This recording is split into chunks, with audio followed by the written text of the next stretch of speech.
pärast töötuba oli ikka väga hea tunne. Ja see oli väga nauditav.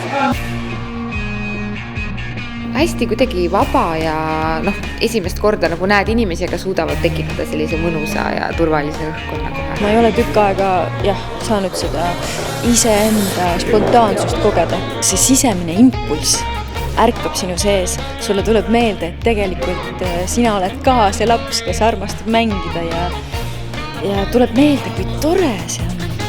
Et seda peab ise kogema.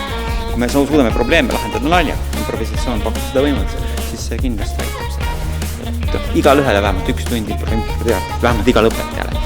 Mulle tegelikult meeldiski see, et mõttele ei pea mingeid piire panema. Sellist mõtetki ei teki, et see võib olla õige või vale mõte. Et see töötuba tõmbab ikkagi inimesed käima, et nendel inimestel on endal nii lõbus selle ajal, et see hirm nagu selle sees kaob ära. Ma võtan kaasa, et mis harjutused need on, mis inimesed käima tõmbab ja saab neid samu asju praktiseerida ise tulevikus.